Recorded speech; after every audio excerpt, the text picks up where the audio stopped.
नमस्कार, आप देख रहे हैं श्रेय टीवी, देश हित की बात। मैं हूं आपके साथ साक्षी। रामपुर में 690 करोड़ की विकास परियोजनाओं की सौगात, मुख्यमंत्री योगी आदित्यनाथ का विपक्ष पर हमला। नमस्कार, आप देख रहे हैं श्रेय टीवी, देश हित की बात। रामपुर को 690 करोड़ की सौगात, योगी का विपक्ष पर तीखावार विकास और सुशासन का किया दावा।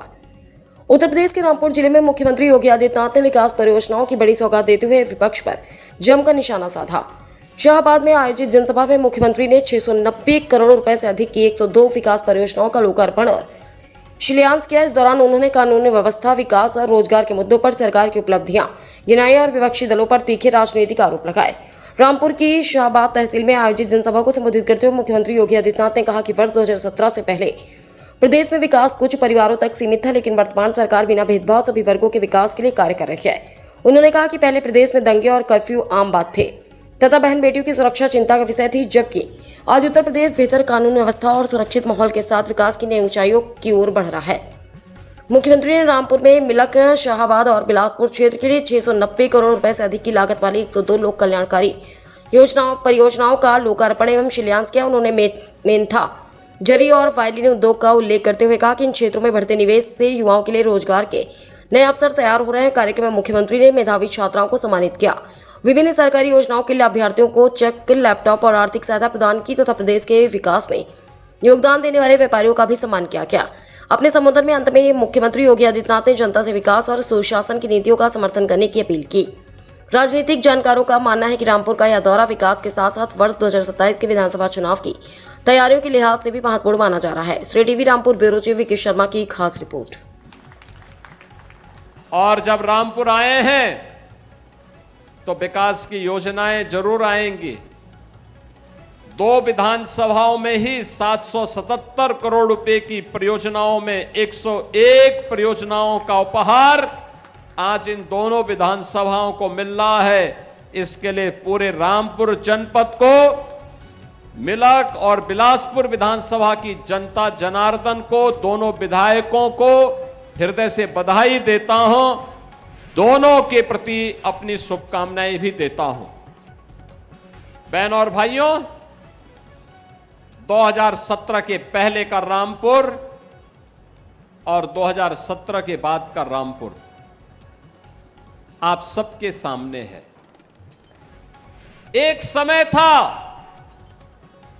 जब यहां पर गरीबों की जमीनों पर कब्जा होता था, जब रामपुर में वाल्मीकि समुदाय के जमीनों से उन्हें जबरन वंचित कर दिया जाता था। सत्ता जब निरंकुश होती है, अन्याय का पर्याय बन जाती है और समाजवादी पार्टी में यहां के दलितों की आवाज को, यहां के गरीबों की आवाज को उसी अन्यायी सत्ता ने बंद करने का काम किया था। और जब भी सत्ता अन्यायी होती है, जनता जनार्दन उसको पलट करके रख देती है। और यही कार्य रामपुर से निकला हुआ यह संदेश पूरे प्रदेश के अंदर गया था। समाजवादी पार्टी की निरंकुश सत्ता को बदलने का कोई काम हुआ, आज उसका परिणाम है कि रामपुर को एक पहचान मिली है। रामपुर विकास के पथ पर अग्रसर हो रहा है। रामपुर में विकास की नई नई योजनाएं आ रही हैं और रामपुर विकास के पथ पर तेजी के साथ आगे बढ़ते हुए नए भारत का नया उत्तर प्रदेश है। तो नया उत्तर प्रदेश के अंदर नया रामपुर भी आज पूरे प्रभावी ढंग से अपने विरासत और विकास की एक नई कार्य योजना के साथ कार्य करता हुआ दिखाई दे रहा है। बहनों और भाइयों, हमारे जब दोनों विधायक, मिलक की विधायक श्रीमती राजबाला जी के द्वारा, बिलासपुर के विधायक, उत्तर प्रदेश सरकार के मंत्री सरदार बलदेव सिंह ओलख जी के द्वारा जब अपनी बातों को यहां पर मंच के माध्यम से संबोधन दिया जा रहा था, उन्होंने बहुत स्पष्टता के साथ कहा कि विकास की कौन कौन सी योजनाएं जो पहले असंभव थी, आज डबल इंजन सरकार के कारण संभव हो पाई है। आप अंदाजा इसी से लगा सकते हैं, चाकू अगर गलत व्यक्ति के हाथों में पड़ेगा तो उससे डकैती डालेगा। समाजवादी पार्टी रामपुर के चाकू का दुरुपयोग करके जनता की जमीनों पर कब्जा करती थी, जनता को प्रताड़ित करती थी, उन्हें हतोत्साहित करती थी, उनका शोषण करती थी।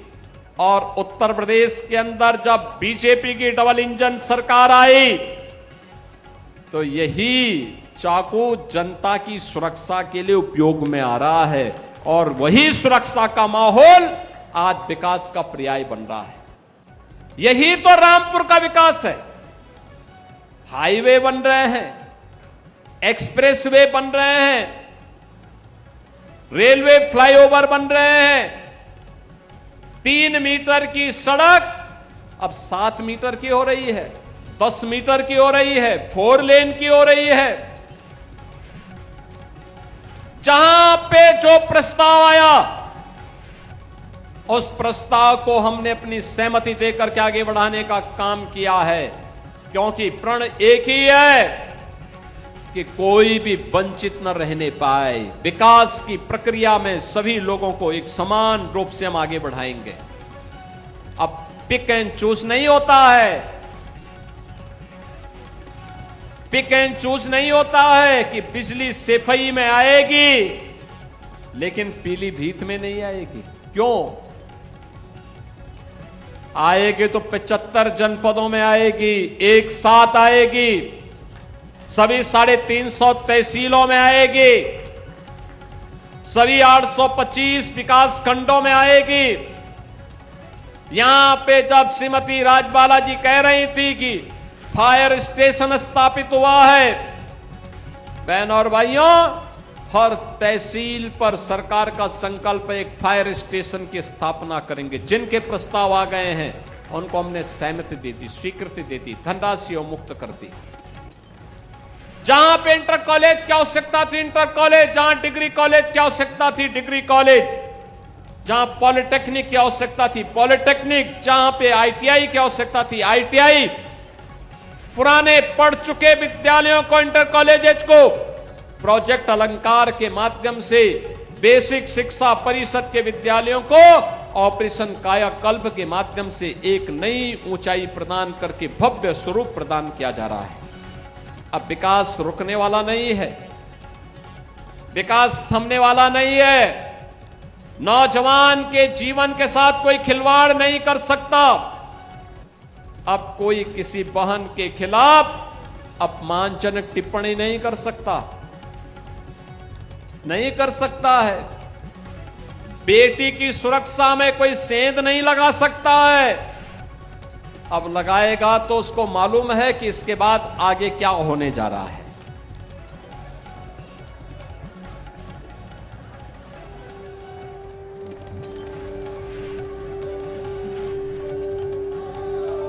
बटन दब चुका है मित्रों, रामपुर में विकास की गंगा बह रही है।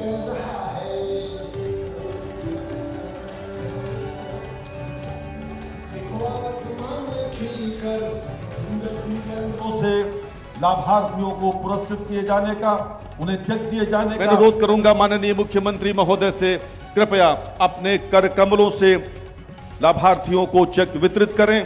सबसे पहले मैं आवाज दे रहा हूं सेजल को। सेजल कृपया मंच पर आएं। बोर्ड परीक्षा 2026 में प्रथम स्थान प्राप्त सेजल। कनिष्का गंगवार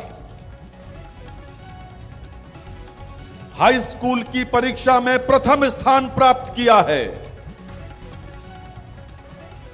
शारदा सिंह मुख्यमंत्री बाल सेवा योजना के अंतर्गत लैपटॉप प्राप्त कर रही हैं। अक्षत अग्रवाल मुख्यमंत्री बाल सेवा योजना आटा चक्की हेतु 4,45,000 रुपए का ऋण। श्री प्रमोद कुमार मुख्यमंत्री युवा उद्यमी। बहनों और भाइयों, 2017 के पहले याद कर भारत माता की।